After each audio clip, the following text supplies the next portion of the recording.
moving slow again. I don't know why it's doing that. Okay, so hello everyone. Great. You just heard that my mouse is moving slow, which I promise you is not a euphemism. But this is Geek Battle. We'll be live probably. Welcome to the Geek Battle Zone. We discuss comics and puny minds are blown. We debate Marvel versus DC, Skeletor, X-Men, and Ron Weasley. Judge David slams down the gavel and cap dreams of Henry Cavill. It's a Geek Battle stream. Nerd rage as we assemble our Geek Avengers team. Welcome to the Geek Battle party. We are the Justice League and our Batman is Marty. Say Hitler's a Tim as movies are greenlit. Every new movie, Dev's already seen it. Xbox, Star Wars, and Star Riders. He-Man, Star Trek, and David loves spiders. We battle as Morrow and Disney loves Blink. And we try to crown the Geek of the Week. It's the Geek Battle Show. Welcome to the Geek Battleground, where we use the Force and the One Ring is found. Cap is wrong about Resident Evil 6, and everyone watch out. Oh shit, it's big. Gerald and Tim and Diz will try to win at the Geek Battle Quiz. David and Dave will confuse the crew as they dive in the TARDIS of Doctor Who.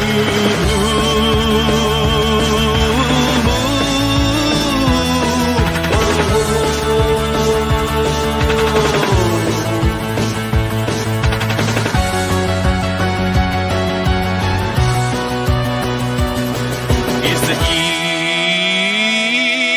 Geek Battle! Watch out now, we're full of hot takes. Johnny Courtney is garbage, but Red Dwarf is great. You love Sega, I love Nintendo, but in the Geek Battle, we are all friendos. Oh, it's a Geek Battle show.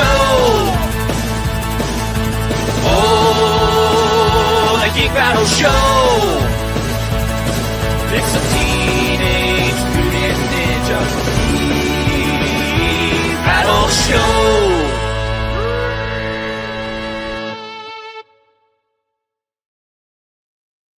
Okay, so hello everyone and welcome to Geek Battle. My name is David Pisansky and we'll see if other people join us, but Cap, you are here. Say hello to the people. Hail from the land of leopards, elephants, and crocodiles. And me, it's me, Capel Dave. And my geek fact of the week is I was not wrong about Resident Evil 6. What? What makes you suddenly say this? Because here's the thing. I don't think Capcom can escape Resident Evil 6 because it made a buttload of money. So they are caught between a rock and a hard place. But I think they're actually implementing the strategy that they had in Resident Evil 6 to Resident Evil 9 because we are getting two types of gameplays. Grace is where we get real, horror with like scared and stuff. And Leon's gameplay, basically you go in John Wick on zombies. So, which is basically Resident Evil 6. Now, I am praying that Resident Evil 9 is really good. However, based on what you said, there is a precedent that has been set by the Resident Evil series that every 3 games, they go the wrong direction and then have to bring it back to horror. The first game was a horror game. The second Resident Evil 2, it was like, oh, there's a bunch more action. Resident Evil 3, it was a lot more action.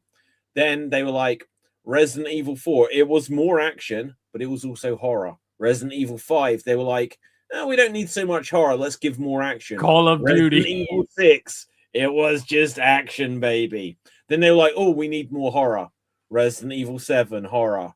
Resident Evil 8, well, let's bring in some more of that Resident Evil 4 style action. Resident Evil 9, they're going to jump the shark again, I'm telling you. I think they probably found the perfect balance on this one. I think they finally decided, okay, we have something in everything. What game did the poorest on their sales?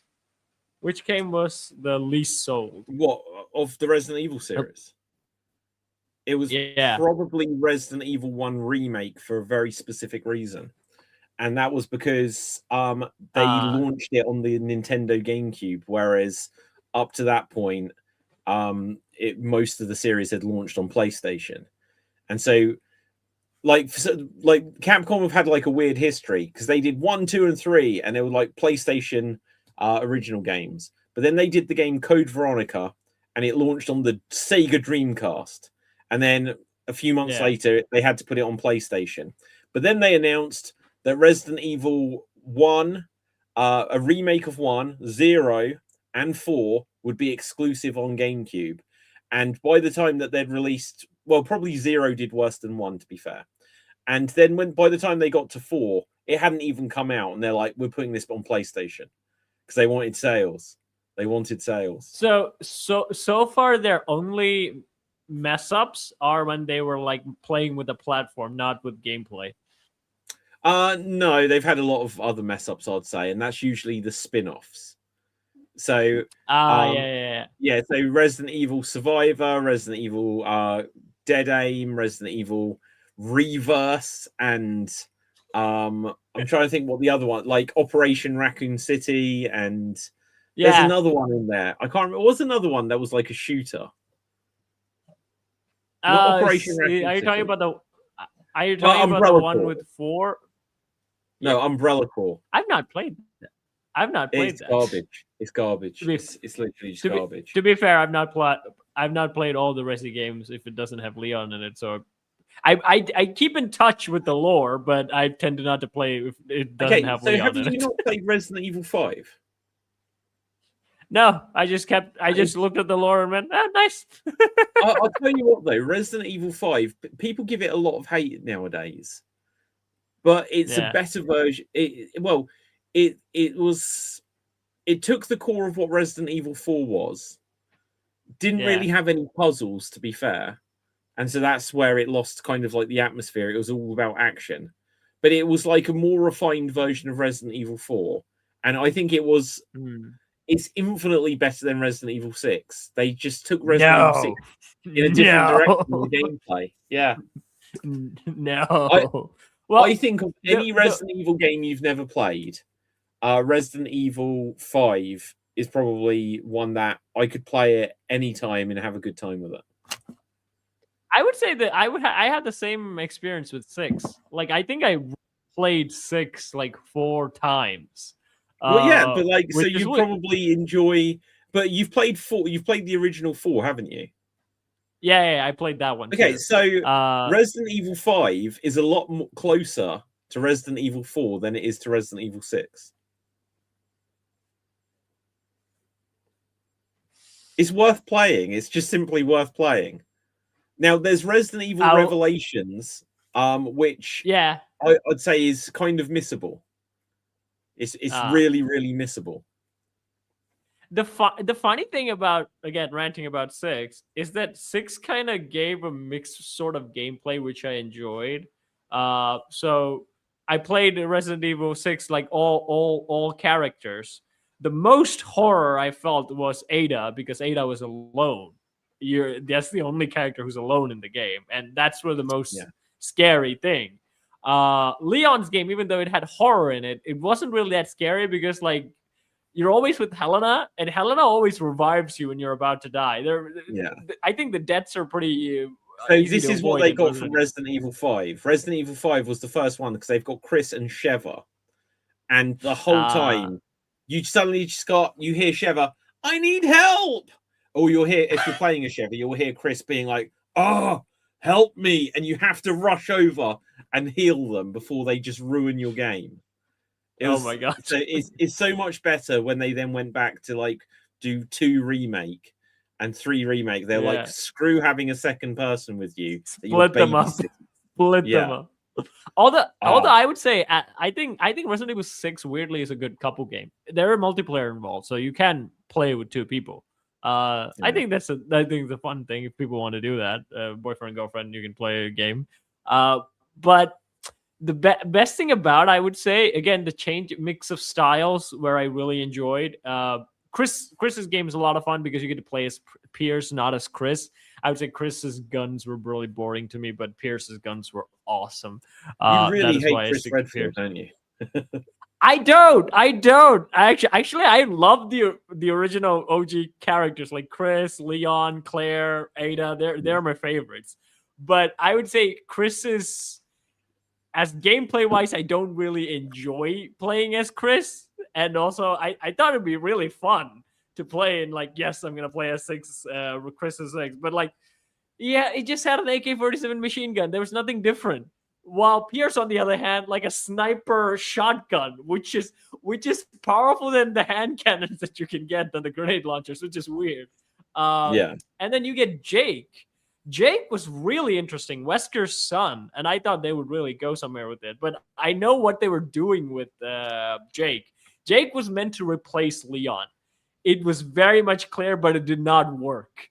They made like, okay, what if we made Leon a bad boy and just have like charismatic things and doing stuff with it? It did not work, but his gameplay was cool. I'm telling you, they've had this plan. They are going to kill Leon in this game. Like no. I feel like it's one of these ideas that they've tried to go down, because Resident Evil Gaiden kills Leon, and then they were like, well, it's a Gaiden story, so it's a side story. But they literally killed him. Then they released Operation Raccoon City, which was a spin-off where you could play an alternative history where Leon dies. Resident Evil 4 originally, like, they injected him with shit in Resident Evil 4 anyway, but originally Resident Evil 4, the idea of it was that Leon's infected with something. And now Resident Evil 9 is literally Leon's infected with something. They are trying to kill Leon forever. They hate Leon so bad. It's like me with Mufasa and Scar. They hate their own success. Do you know, well, I think that there is something about this. I've made like a video in the past on YouTube where it shows how Resident Evil is so connected to the Terminator series.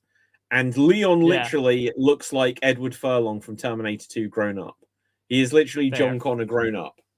And in Terminator, they can't help but just kill off John Connor over and over again. So the plot of Terminator is that the Terminator's trying to kill John Connor. And so they try to kill his mother. In the second one, they're literally just trying to kill him. In the third one, Arnie is sent back in time to protect Claire Danes, because in the future, that Terminator literally did kill John Connor. Then in the fourth one, with Christian Bale, their plan was that John Connor was going to die until it got leaked out, and that they were just going to have the character Marcus wear his face, which is crazy. Yeah. And then in Terminator Genesis, John Connor is the bad guy that they have to kill because Skynet already killed him and turned him into a simulant or whatever. And then in Terminator Dark Fate, they literally kill him in the first 5 minutes. So they've, ever since Terminator 3, they just kill this dude off and the Terminators win. And now I think this tradition has also come across to Leon. They're trying to kill him and they're going to get him. So here's the thing. I do worry about Resident Evil not progressing their story, but I also think they just can't progress their story. Like the only way you can progress the story is that they finally destroy Umbrella. But none of the games really led up to actually destroying Umbrella. They skipped it. They skipped it entirely. Yeah. So in that case, I mean, so far the bad guys of Umbrella that we know of, one is Wesker, who Chris kills. But then there's Ada. Ada is the second Umbrella baddie that we know of. Like, she's actively working for Umbrella. Yeah, but I don't see her as like the big bad. Wesker was the big bad. Like, she's just a dodgy, like, bad and good character. Yeah, but that's the only character you still have connected to Umbrella. We don't have any other more characters connected to Umbrella. Like in 6, they brought in Simmons, and Ada's clone, who was a bad guy. They don't have a, like, to me, after Resident Evil 5 ended, when I played Resident Evil 5, I was like, that's the end of the series. I was like, the story's done. Yeah, you killed Wesker. Umbrella's finished. Wesker's dead. What on earth can they do? I think so. They in this game they have Gideon, right? Which I know is from the movies. Was he in the Is he? I don't know. games? I Yeah, think I don't know. so. Try to Google Gideon from Resident Evil movies. I think he was in it. I think he was the Is he a final doctor? bad Is guy it in the Dr. movie. Gideon? Yeah. Dr. Gideon. Dr. Gideon Hannibal. What? Resident Evil. Let's see if he's in anything else. Oh, now I'll be honest. Other than like seeing some of the trailers, I've stayed away from knowing anything else about Resident Evil 9 because I want it to surprise me. But it says Dr. Victor Gideon is the primary antagonist of Resident Evil 9. But let's see if it says that he's in any of the movies or anything. So let's see. Appearances: Resident Evil Requiem. I don't think he's in anything before this. Ah, okay. Why do I feel like that name? Oh, I don't know. Why do I feel like that name sounds familiar? What, Dr. Gideon? Yeah. Well, apparently, Dr. Gideon is also a character in Hannibal Lecter. So, Hannibal. So, who knows? Maybe it's Dr. Gideon. And it was played by Eddie Izzard. How about that? And I think he was a cannibal as well. But, yeah, so what was I about to say? Oh, so obviously they tried to change the story with Ethan and the mold. You know, yeah. Wait, are we streaming? Oh shit, we're not streaming. We are streaming. Don't worry, Cap. It's just that we're not streaming on the Extreme channel. 1 second. Don't worry. We're on Geek Battle. The confusing thing about it is that I think they should have developed more of the Umbrella story. Like they should have just gives us pieces and pieces and then connected to like Neo Umbrella, where we finally go there and shut down. But for some reason, Resi Game's not doing that. I think if they are gonna do that, I don't think they're gonna kill off Leon. I think the only way I can see the series ending and then having a next reboot is only possible if they actually led to that. And if they don't lead to that, then there's no point. Lead to what? Sorry. Lead to Chris, Leon, Claire, everyone going to Umbrella and then finally killing off all the heads of Umbrella. Well, I think what they need to do is they need to find a way where they retcon and people will hate it, but they say that the original Wesker is still alive or something. Because Wesker is the face. He could be a clone. Exactly. He could be a clone. Yeah. They need to say that Wes, and look, the whole Jake thing, if they were later to have him turn to the dark side, then you could have something like that. But they haven't built up, you're right, they don't have a face to Umbrella. They skipped over the fall of Umbrella, to sort of revitalize, but they literally didn't show us the actual ending of Umbrella, except for like Umbrella Chronicles or something like this. And you can also play into the tragic romance. So like you can actually make Ada a full bad guy and then make Leon kill her. Yeah, well, okay, so there's a potential ending there where literally you've got this love story that has to, because I hate it in stories where they have to conjure something up. So have you seen Breaking Bad? I've seen the first episode and I stopped. Dude. Okay, I'm gonna purposely skirt around this, but the example will work. So this won't be a huge spoiler, but it's still something of a spoiler, but I'll leave out the details. That show built up a story, it developed an antagonist, and eventually that antagonist was dealt with, and then the show continued to run for a while, and it felt like, now you've got less time left than what you had before, and now you're having to try to conjure something up, and the new antagonist is not 5% of the old one. And so it could have ended. It could have ended. That's why, to me, after they said Umbrella was beaten, and then they killed Wesker, I was like, the story is done. Because then when you're like, oh well, it's like another Raccoon City. It's like, yeah, it's because you're just retreading. And then, literally, Resident Evil 7 was them looking at PT, which was Silent Hills. And they were like, oh, I wish we had done that. It was like, we should do this first person, like Silent Hills, like PT. No. And it's like, we should like have we should like get into having like some supernatural stuff. Oh, vampires. Yeah, we should do all of this. Werewolves. Why? Now, I like Resident Evil 7. I think it's a really good game. I really enjoyed Resident Evil 8. I don't like the first person view on either of them.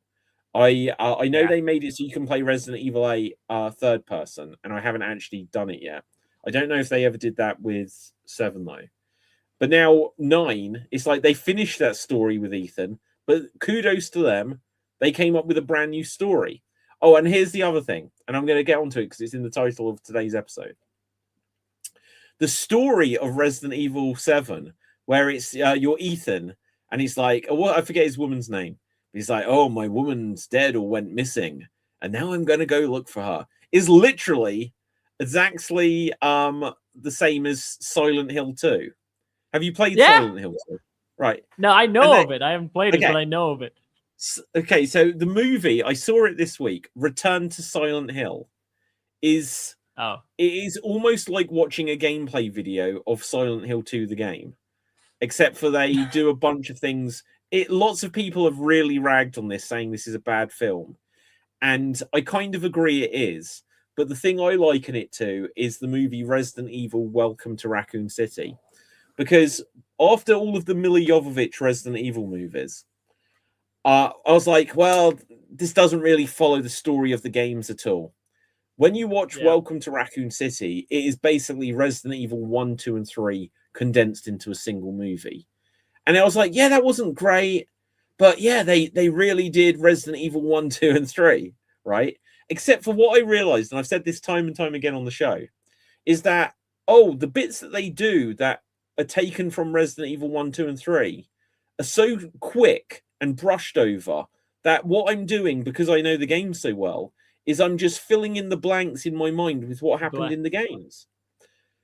Return to Silent Hills, the movie, does the exact same thing. So when you watch it, you'll be like, there's the most famous scene. If I put in Silent Hill 2, I'm going to come up, I haven't typed this in yet. It's going to show the character James looking into a mirror. Okay. Silent Hill 2. I promise you this is what the images are going to be when I go on to images. And I'm not even going to look. We're just going to see it and it's going to be there. So Silent Hill 2, and there it is. Right. So they've got that shot for shot. They've got so many of these moments from Silent Hill 2, shot for shot, characters in the same costumes, Pyramid Head, stuff like this.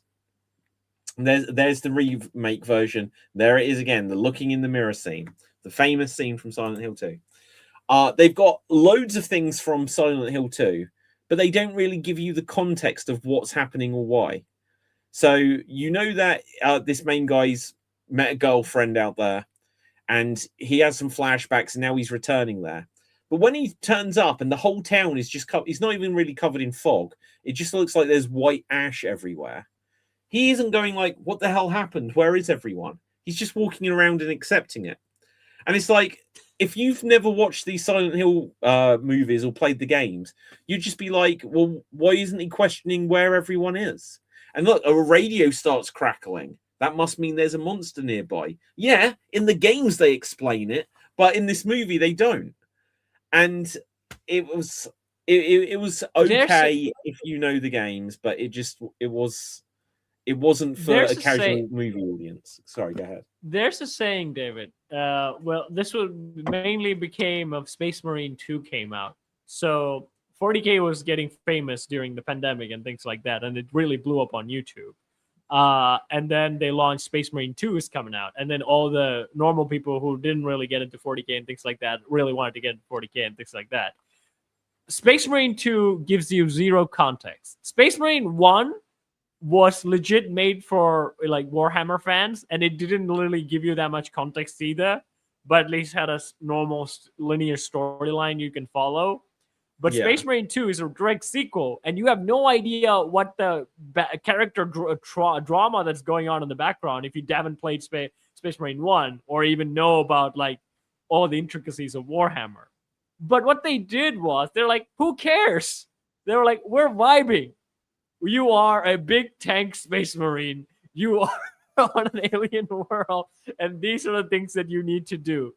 And you can just follow up your own way from the clues in there. I always admire that, because if you do it well enough, you can get people interested to do their stuff on their own. That's how you actually build a fandom. If it's interesting enough, if you just give the vibe of whatever that you're selling, that vibe alone will attract fans to actually go in and then, explore the whole thing. Yeah, that's fair. Literally, that's why they say like that. Again, that's what Resident Evil was for me as well. I didn't start playing the games. The first Resident Evil interaction I had was the animated movie, the Resident Evil D Generation, I think. Well, that was my first interaction. The airport one. Yeah, that was. Yeah, the airport one. That was my introduction to Resident Evil, and I was like, "Oh, this is cool. This is cool. I can vibe with this." Because like that movie's actually followed a lot of horror, because like Leon is not like kicking ass in most of the scenes. It's mostly like he's trying to figure out, and then you get Claire vibes, which is all horror. And I was like, this is gonna be fun. And that's when I actually started to seek out the games and things like that.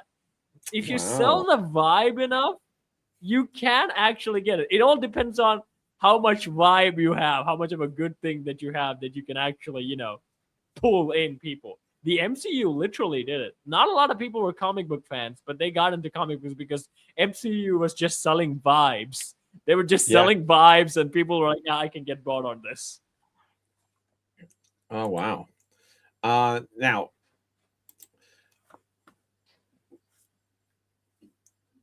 oh, no. that's hell vibe, David. Why are you selling hell? Okay, sorry, I meant to do this earlier for you, Cap, because I just thought you'd appreciate that Snapcam is back. Right, so really, well, kind of. Check this out.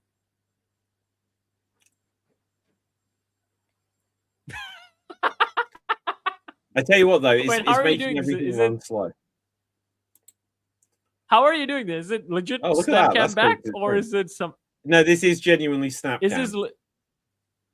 This is 100% real Snapcam made by the Snapchat people. So 1 second, let's just see. Yes. So, all lenses. Yes. Hang on. Now, I wanted to use this on Extreme the other day, but I could only use it on Google Chrome. So that means I can use. So I didn't mean when I did Slam Jam an hour ago, I didn't mean to still be in hell, but because I'd got it all set up, I didn't have enough time to actually be able to switch any of this off. So you can only use it in your browser, which is a pain. And as you can probably see, it's making things run slow. Zoom. Oh, well, you can probably find a way, but I haven't found a way yet. And I don't think everything's there. I don't think it's got everything that it used to. It doesn't seem to have everything that it used to. But I thought I'd share this with you because I know it's like I had so much fun. I had so much fun doing improv with Snapcam. You can literally turn yourself into Nicolas Cage and all that stuff. Okay, so let's see. You used to be able to get so obviously I looked for the devil, and you used to be able to get ones with like big horns and stuff like this. I don't think you can get all of these things. So Nick Cage. Okay, let me put in Cage and just see, because is it Nick or Nicholas? No results. So it's a lot more limited than it used to be. So that's a real shame. Oh, great. Have I just made the whole thing? Oh, no, there you go. But I'm going to switch this off, but I just thought I'd show you that before I forgot. You are Ghost Rider. Yeah. Ghost Rider, also another film that had so much vibes, and the Marvel. I don't know why do people hate cool stuff? A guy with a burning skull on a motorcycle. That's just freaking cool. Why do you hate cool stuff? Give us more of cool stuff. I think times have changed a bit. Like obviously the 80s, things were just they tried to be. Now things aren't necessarily cool by modern standards, but they were certainly trying to be cool. Where it's like, oh yeah, you know, it's going to be badass and everyone's going to have like cool costumes and stuff. And then the 90s, everyone was like, it's a bit more grounded. And then after that, you know, you did have like in the 2000s, you had like Neo and stuff like that. And when you look at the Matrix, everything about that is trying to be, you know, it's cool. It's cool stuff. Yeah. But nowadays we're in an era where it's like, hey, look, if you know, it's putting too much pressure on people to try to be cool. So we're going to make the people as least cool as possible so that it reflects actual people. And everyone's watching it and there's like, I want to forget what my life is really like. Yeah. I didn't come to the movies to see me. Give me my fantasy. Me, I can look in the mirror. This is the exact thing they had with the like video games when they started like, oh, we need to look like video game characters look like real people. No, I don't want to look like a real person in the video. I want to look like Leon. Yeah, exactly. It gives you something to aspire to, doesn't it?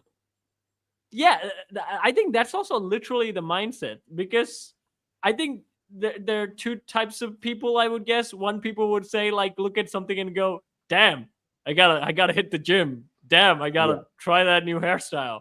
And then there are people like, this is so unrealistic. I'll never look like that. I am unhappy. I hate this. Yeah, exactly.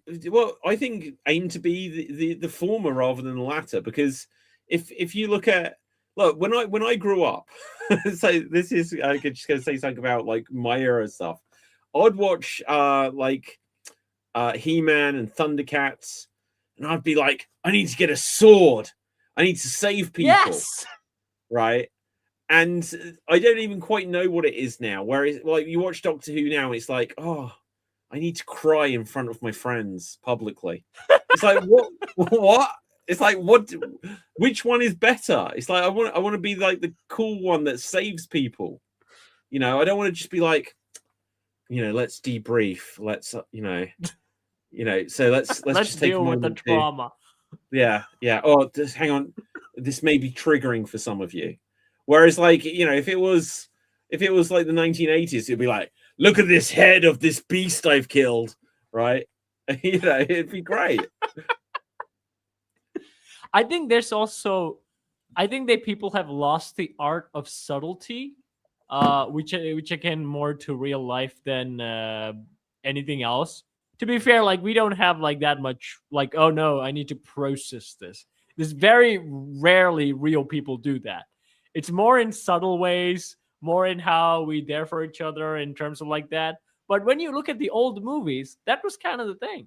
I'm not really sure about movies, but when you look at like animated movies and things like that, there's always like subtle positive things in there. It's not really drawn out. Okay, we're having a therapy session. That's never said in a movie, but they have talks that are very meaningful, and they just, you know, step in to do the next thing. But nowadays it's like, no, we need to have a therapy session. So everybody sit down. We're gonna explain why this is not cool. Yeah, so absolutely. I think it's very anti-fun, and I don't know why it is. I don't know why the constant need to be anti-fun. But I'm not saying that you can't have mature stories. Oh my god! You can have very mature stories. Yeah. Right. Let me give you this example then. Have you seen the most recent Ghostbusters movie, Frozen Empire? No. Oh my god, Cap! I've seen it twice, and I would struggle to tell you what it's about. It's really bad. It is really bad. It is really, really bad. There is almost no fun in it at all. There's not really much busting ghosts happening in it either.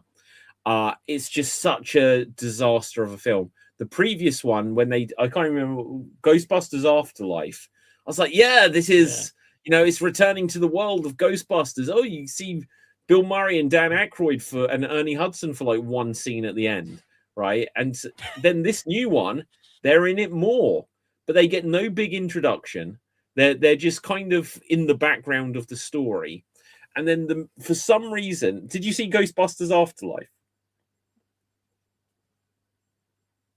With Paul Rudd in it. Oh shit. They literally, now it was written and directed by the son of Ivan Reitman, who made the old ones. Ah.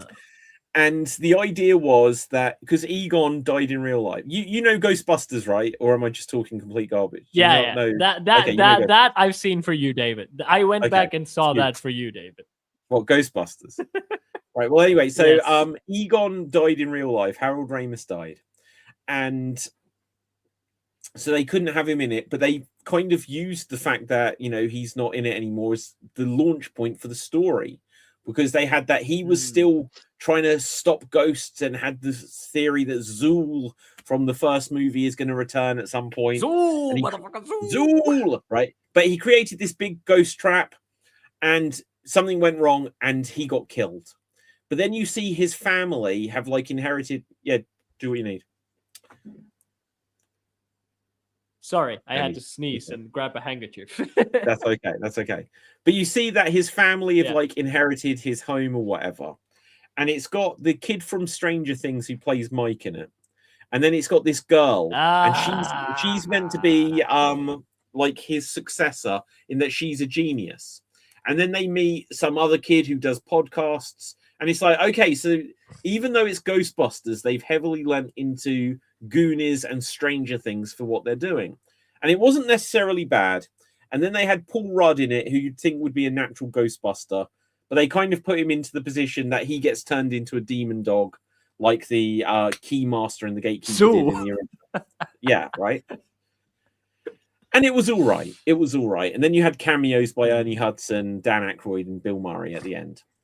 This next one, it just follows up, and now they're all Ghostbusters together. Paul Rudd's a Ghostbuster.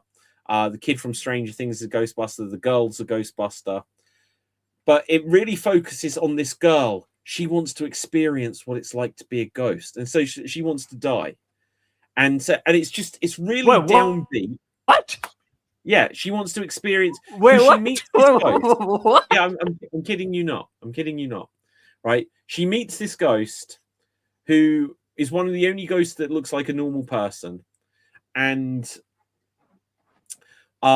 she's just like, and it almost feels like they're doing some weird love story between her and this other girl.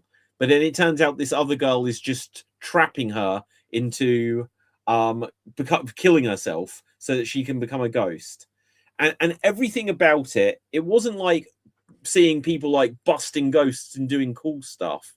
It was just really sad and miserable. And it had got Paul Rudd. And he was like, hey, I'm trying to be a father to these kids who I'm not their father of. And their mum's really angry at me all the time. Everything about it was just like a sad family drama. And the kid from Stranger Things, you could have cut him out. He had a story with Slimer. And you could have cut out all of those scenes and you wouldn't have even noticed.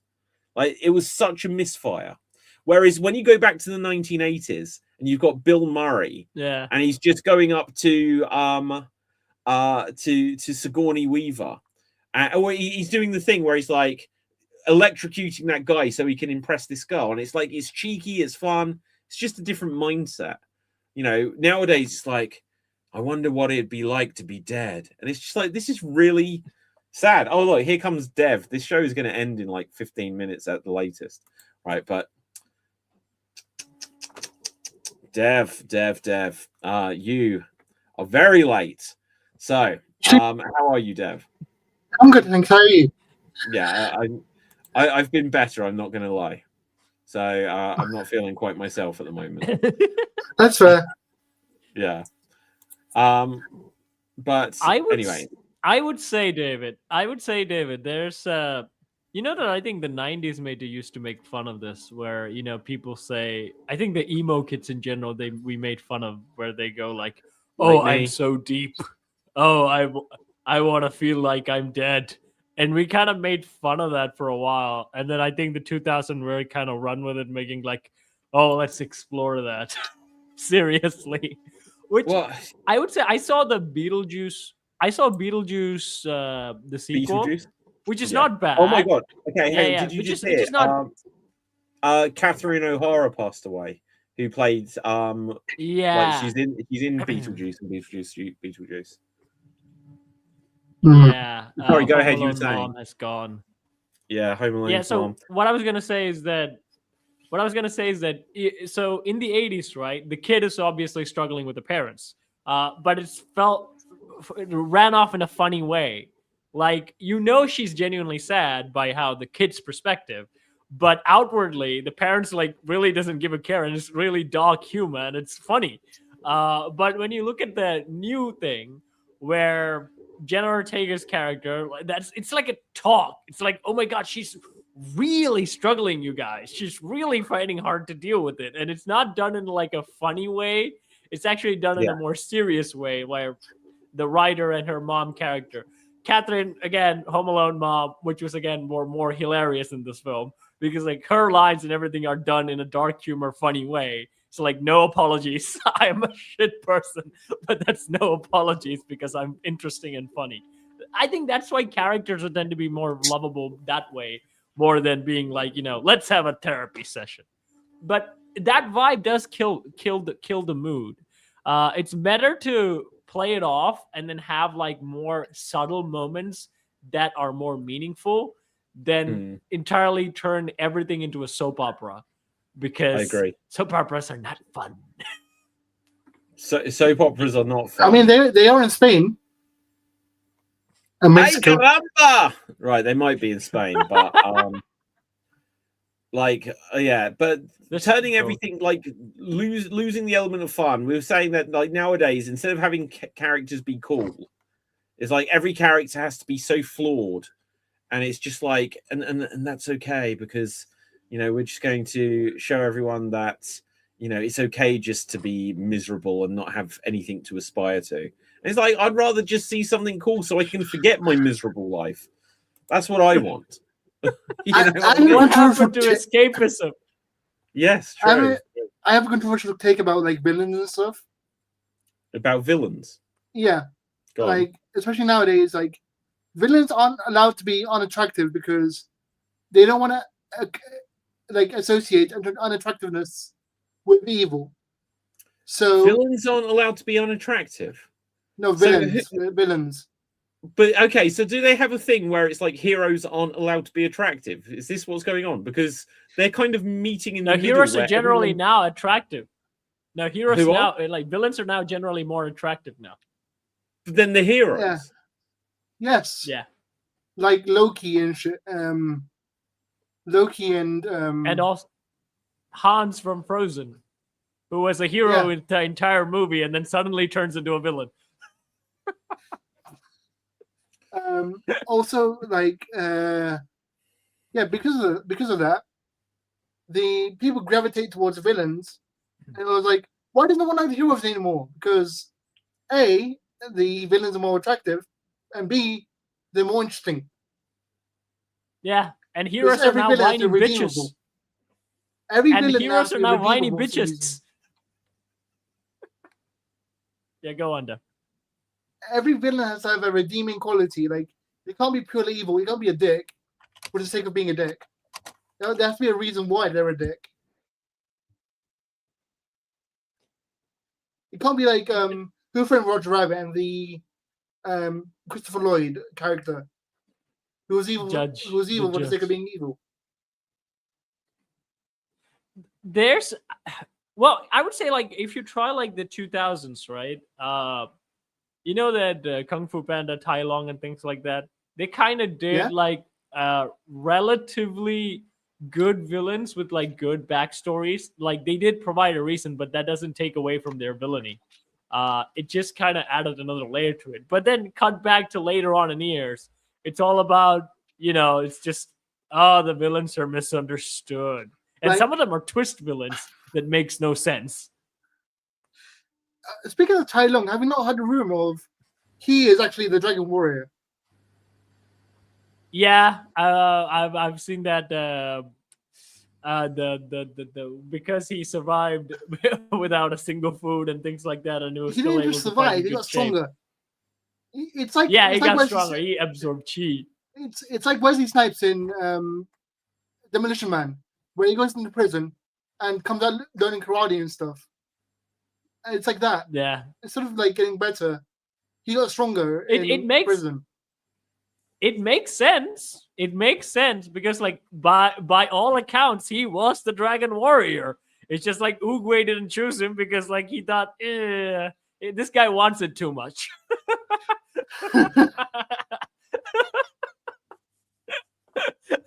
Oogway looked at that and went, I sense so much neediness and all of those skills. Be gone. So Dialogue went, fuck it, I'll try to take it. But I say, David, you said that we're kind of probably over it. I don't see that. I think we're always getting the wrong lessons from the law of the wrong periods. Because, like, I always, right now they suddenly say, like, okay, so we just need to, like, with Disney remakes in general, right? Snow White was a horrible fuck up.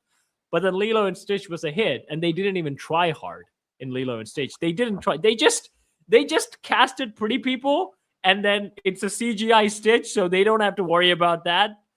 It made $1 billion. They did the long lesson. Again, and even that flaws of rewriting it.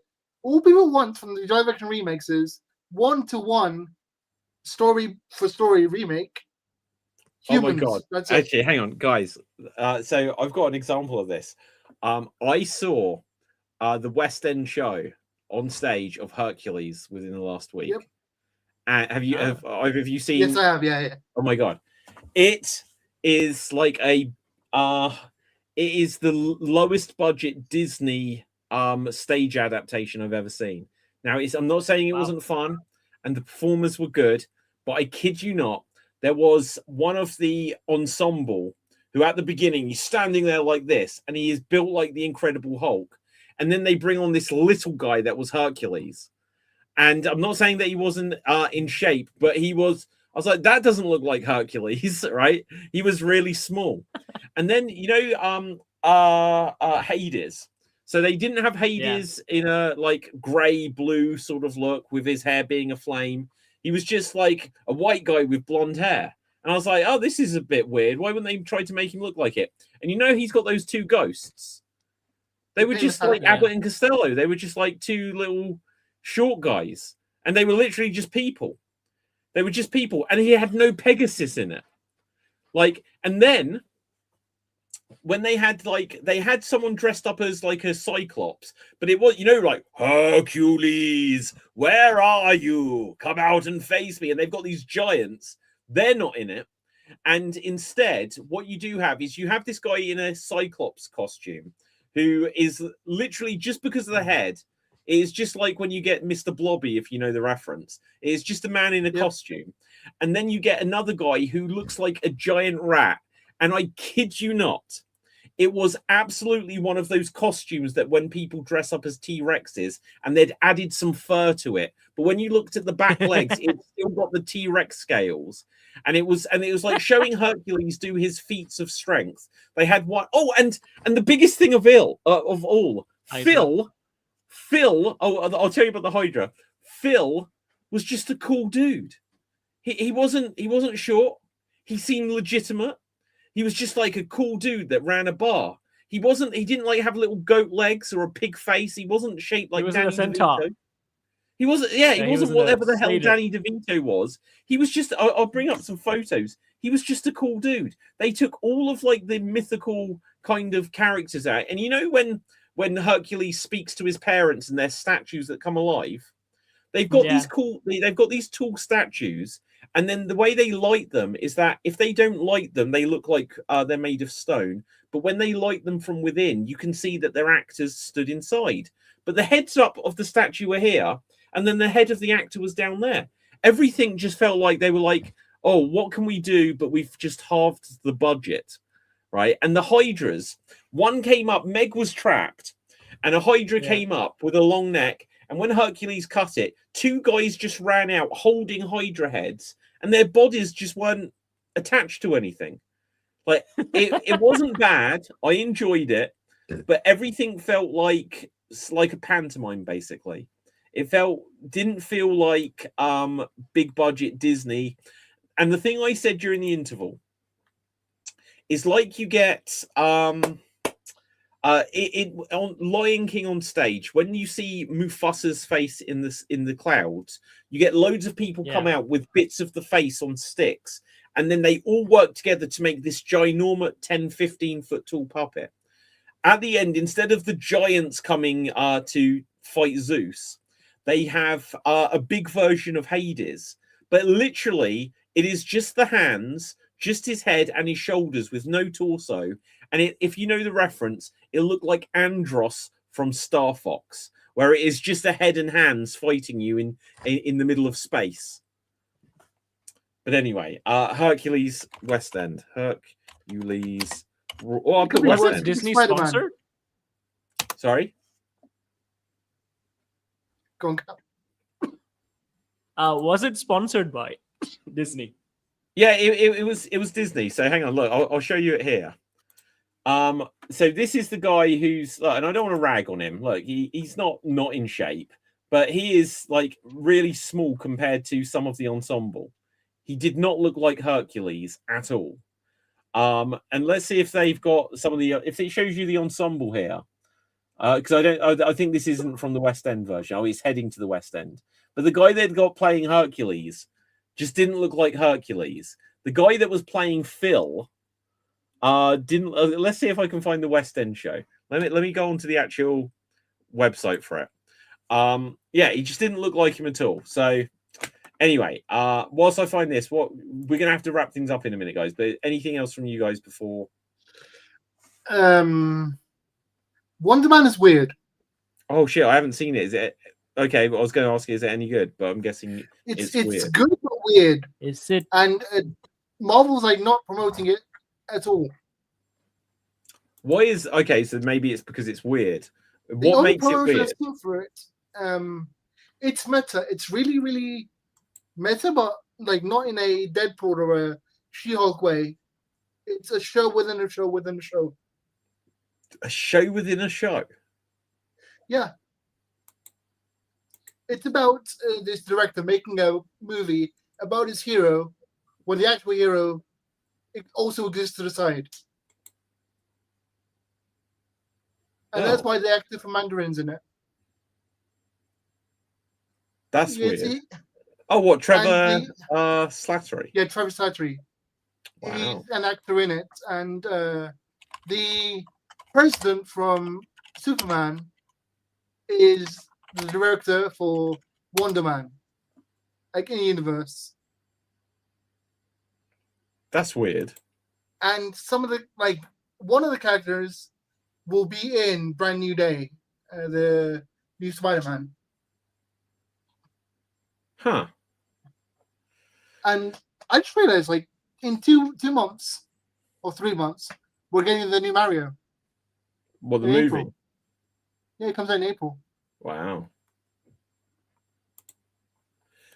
Okay, well, that should probably be good. I expect Super Mario Galaxy movie to be good. I really enjoyed the first one. I only saw it the one time.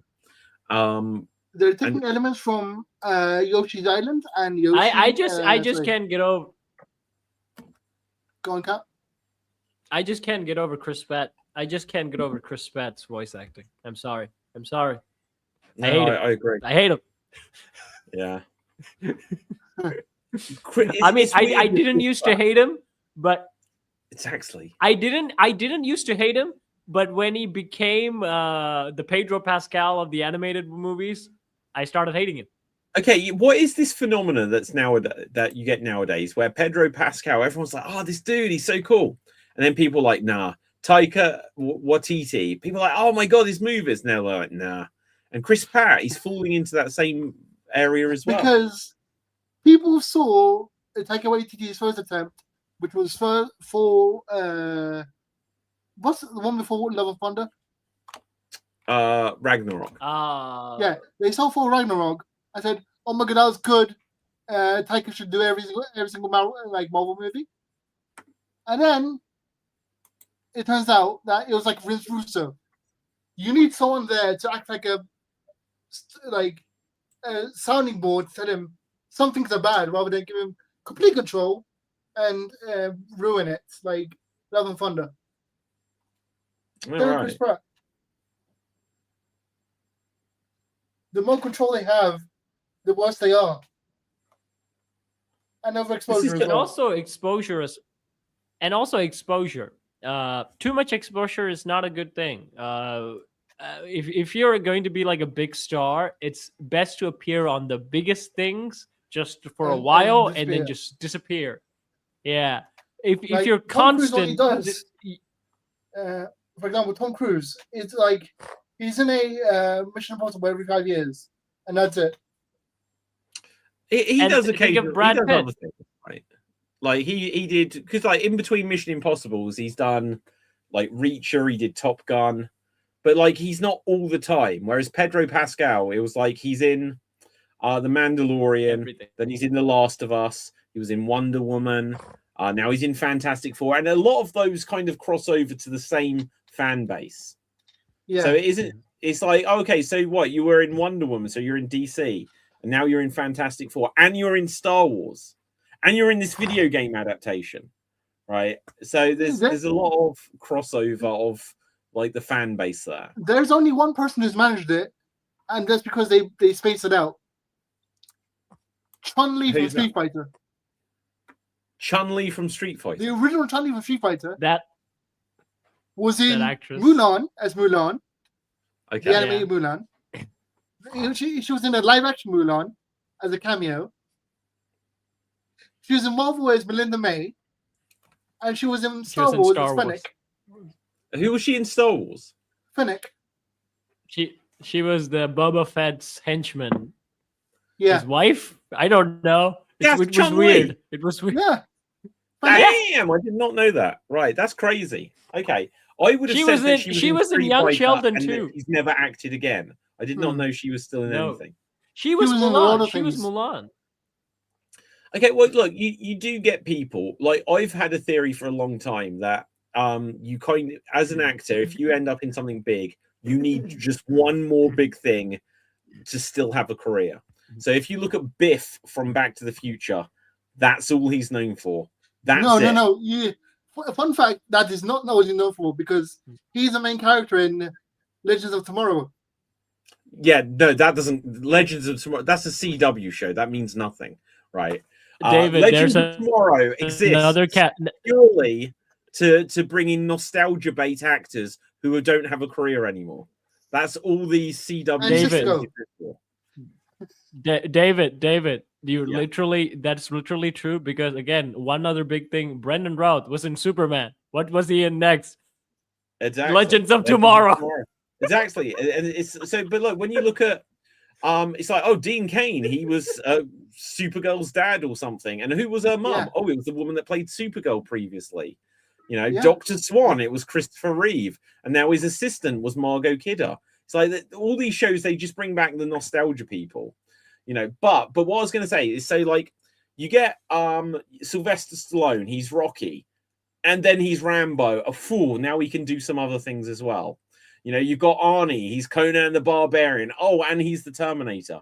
So you always need to get a second thing. But then you get an actor, and it's just like, oh, they're in Doctor Who. And unless they get another big franchise thing, they're just Doctor Who. That's what happens over and over again. You need that second thing. Otherwise, you are stuck with it. But you can also see it as this one, dude. Like Arnie explored. Arnie actually really explored with his films. He did not. He did his bread and butter, which is action, whereas being just giving one-liners. But then he also did comedies, which were corny at the time, but and it worked. And Sylvester Stallone tried that, but it did not work for him that well, I believe, like Arnie did. No, he did. Do you know why? My mum will shoot. He is the law. Oh, do you know why he got that job, by the way? Yeah. Do you know why he got that job? Yeah, Schwarzenegger tricked him into it. Yes. Which is so fantastic. So, there's this great movie I'm going to do. And Stallone's like, what is Bruce Willis' second movie then? Sorry? What is Bruce Willis' second movie? Well, he so the interesting thing with Bruce Willis is Fifth Element? Fifth Element. So obviously Die Hard. Pulp Fiction? Pulp Fiction. He kind of he did like Sixth Sense and Unbreakable. So he's got like, he's not just someone that's got like one. He's got a main character, but he's got loads of recognizable characters.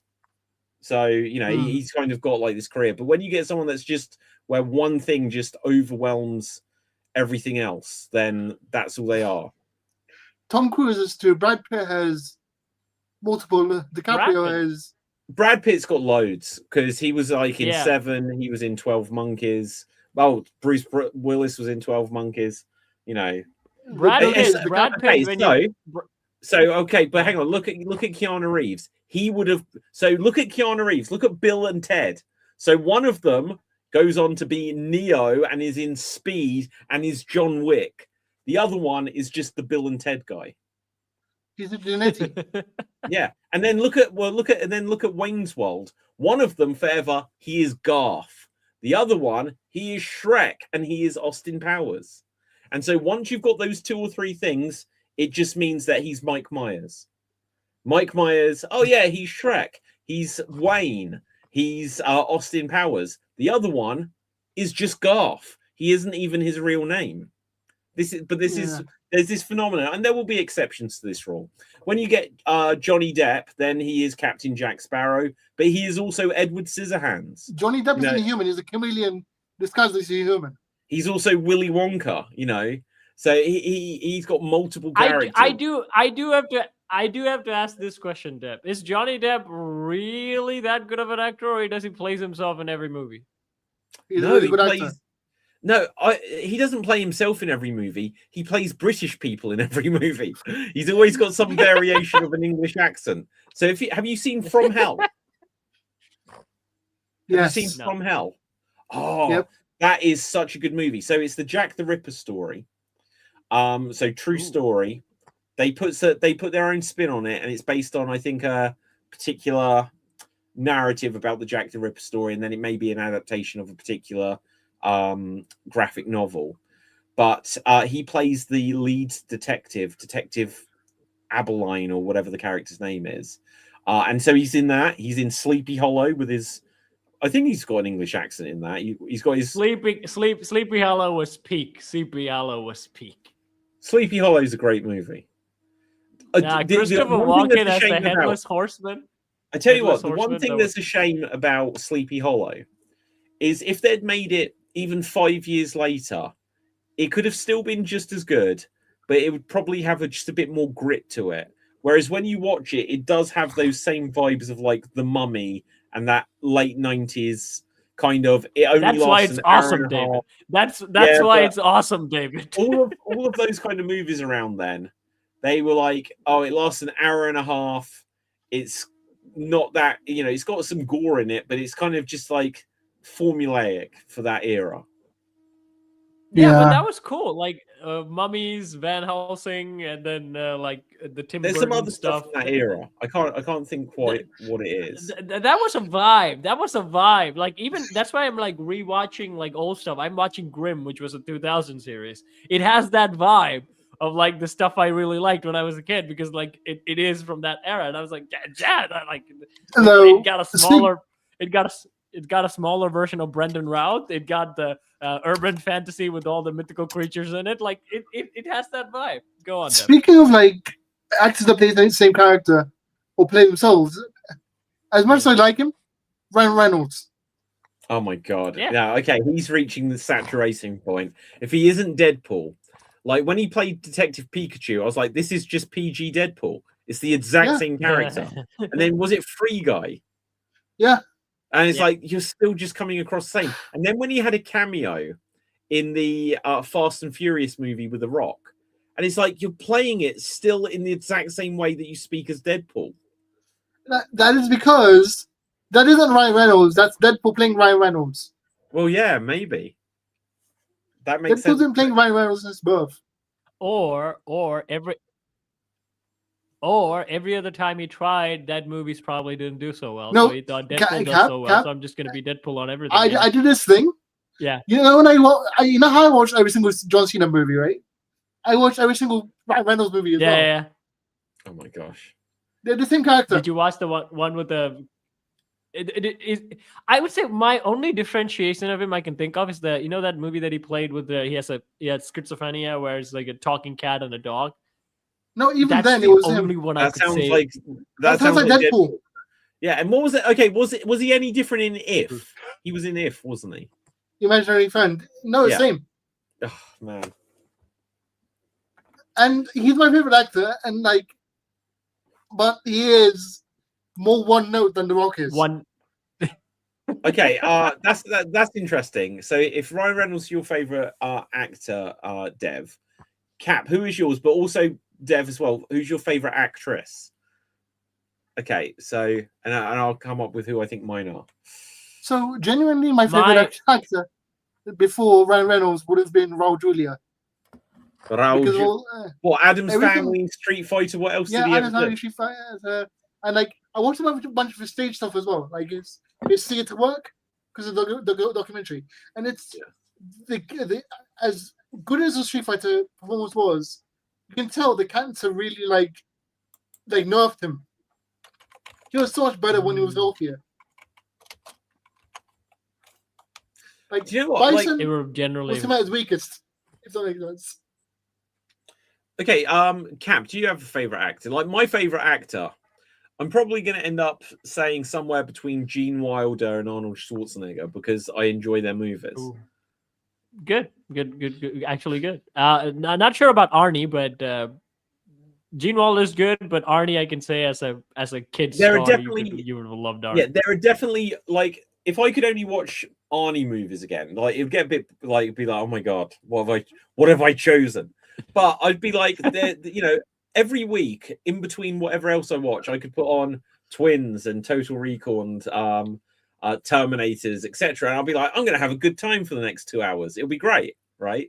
Gene Wilder, there's like 4 or 5 films where I'm like, oh, I really love this performance and stuff. Sorry? Actually, Cap, go ahead, and then I'll say it now. You made a very interesting point. Your favorite actor is not necessarily the actor whose filmography you would enjoy the most. Which actor would? True. True. I would say could you watch the entire filmography of? Well, that's what I mean. So that's where I said like I might choose Arnold Schwarzenegger because it'll be like I'm always going to have a good time with his movies. I don't think he's the best actor. I don't even think he's necessarily a good actor, but I'm going to have a good time. Yeah. I have the answer. Okay. For me, the first ever Hollywood actor that I saw who's kind of still remained one of my favorites is Will Smith. I started Hollywood movies with Will Smith. Again, he's got very good range. I think he's a very good actor. He also has a good repertoire of movies where I would have a good time and I can also enjoy his performance. The other one I would say is Brendan Fraser, which I will not 100% enjoy all of his performances because he has been in like I did not really enjoy the Canadian movie that he did. Oh my god, that was horrible. I hated watching that. So the second I would say, third I would say Robin Williams. That's a good choice. I was going to mention him. Again, very very good actor and also has a good film repertoire. One recent one I would add is like that we have like I would say like I wish there was Leon. Like one of the actors that I would like to be in a sense like talent and voice wise, I would say Jensen Ackles. Jensen Ackles is a really good performance range and also has a very good voice. And that always like, man, I wish I had that. What's the film that he's in? He's not in films. He's in series. Okay, I was going to say he's in like Supernatural and The Boys and stuff. Yeah. I was going to say I can't think of a single film he's in. Soldier Boy. Robin Williams is a good choice. Jim Carrey is a good choice. Denzel Washington's probably a good choice. If we're going through filmographies, I would say personally Jackie Chan. Jackie Chan. Well, Harrison Ford. Yes. Harrison Ford, you'll get a lot of good movies. Samuel Jackson, you'll get a lot of good movies. Yeah, so, Sam Jackson's good. Yeah, I'm not sure about Harrison Ford. Harrison Ford, you get Indiana Jones and Star Wars. That's pretty much it. Although, what The Fugitive? No, you. Oh my god. What is the film? He's in a really good film with Shit, what is that movie called where it's like it's a horror movie with Harrison Ford? There was a really there's a really weird Samuel L. Jackson movie that I watched myself. I found really hard to watch. Oh yeah, What Lies Beneath is a really good movie. Firewall is a really good movie. The one where he lives with the Amish people, Witness, I think it's called, is a really good movie. No, you watch Harrison Ford movies, you're going to be in for a good time. You'd even get Captain America in there, so it's not bad. Sorry, Dev, you were saying. There was one Samuel L. Jackson movie that reminded me of. It was really, really, really hard to watch. Where there's a bunch of nuclear bombs across America or like New York or something, and Samuel L. Jackson is hired to torture him to get the location of the bombs. I don't know that movie. It was a really, really well-made movie, and Trinity from Matrix is in that, and it's a really difficult thing. I've seen. It's a really good movie, but it's hard to watch. Seen clips of... Oh wow! Okay, it has. Guys, we have to wrap this in a second, but just very quickly because we haven't mentioned them at all. We didn't say actresses. Actress. Yeah. Who's your favorite actress? I genuinely find this a lot harder. Like Anna I could Kendrick. easily. Who? Anna Kendrick. Who's she? So Rogue? She was Rogue? in Oh, okay. the main character in Pitch Perfect. Rogue is Anna Paquin. Rogue? Anna Kendrick. Oh, okay, that's different. Anna Kendrick Anna is. Kendrick. I vaguely recognize her. She was in Pitch Perfect, Scott Pilgrim, and a cameo in Twilight. See, I could easily say someone like Sandra Bullock because then I'd have Speed, I'd have Bird Box, I'd have Demolition Man. You know, she's done a lot of good movies. I don't know. I find it a lot more difficult with actresses. I would say in terms of Jennifer Aniston is good. Jennifer Aniston probably has like a lot of comedy movies. Horrible that Bosses, I really enjoy. Waiting Winners, and if not Jennifer Aniston, the other would be Salma Hayek or something like that. Hayek. I think Salma Hayek. Yeah. Okay. I also want to say other than Uma Thurman, I guess. Uma Thurman's a good actress. Cameron Diaz was back in the day. She was in The Mask. She was in The Song About Mary. I'm trying to think what other movies. Oh, she was obviously in Charlie's Angels. I'm going to say one deep cut that nobody would understand, and one meme one. Cynthia Rothrock. I don't know who that is. Yeah, she was the most famous white female martial artist who made like 1 billion movies in the 90s. I'll tell you what. So, Kurt Russell's a good choice, but his wife, Goldie Hawn, she had so many good movies in the 80s, and then just when it got after, if you know the movie Death Becomes Her, she did that, and then she almost completely disappeared from films. Yeah, because she was busy raising Century. Raising Century. Yeah. So, but when you go onto her filmography, there's so many movies. It starts in 1968, and I'm not going to recognize a lot of these, to be honest. But you get to a certain point. Private Benjamin, Death Becomes Her. What else? Overboard is a great movie. Now that we've done actress and actor, favorite Nepo baby. Oh, that's difficult. Ooh. There's probably some candidates that are famous actors. Because look, okay, check this out. Michael Douglas is a Nepo baby. Yeah. Because Kirk Douglas. Spartacus, right? So literally Michael Douglas, it feels like, he's this big movie star. No. And Nick Cage is a Nepo baby, right? Because of his, Francis Ford. Nick Cage probably would be my favorite. And Nick Cage is a good choice as well. If you choose Nick Cage, you get the Flash. So, yeah, my favorite Nepo baby is. Guys, hang on. Sorry, 1 second. Oh no. Okay, I suddenly thought. Yeah. Okay, I need to jump off. We need to begin to wrap it up because there's an Extreme Improv show, which is a guest show. So I'm not in control of when it begins, but if I'm not there, it'll be pretty bad. So let's quickly wrap this up, guys. Dev, Dev, where can the people find you? They find me on TikTok and Twitch on the name F3DAT. Amazing. Cap. You can find me on Sword Deeds, where I do lots of things. There's a Rapunzel sketch you can go check out, and there will be a Warhammer podcast this Wednesday. So stay tuned, and you can also find me here on numerous shows. Okay, excellent. My name's David Pistansky. You can find me Facebook, Instagram, X, etc. at David Pistansky. Also follow Geek Battle. Now, this says at Geek Battle. On most things, it's at Geek Battle. On a couple of them, it has to be at Geek Battle TV, just because someone else got there first. Bastards. Right, so with that, until next time, stay safe. Always stay extreme. And ciao for now. Boom. Yeah. Oh, but actually, just next time we'll do. So follow Geek Battle on Twitter, not Twitter, on TikTok, because I've started sharing out. Oh, actually, it might be on all of the platforms as well, but I've started sharing out all of like my little geek videos, so which will give you some of my interesting where we can see David sitting down completely. No, actually, I'm stood up in every single one of them, but sure. Really? I thought you were sitting down. It's a standing desk. I'm just leaning on it. Right. Okay. I'm always sitting on every single one of these shows. Right. Okay. On those ones, I am actually stood though. Right. Bye, guys. And we're off the air.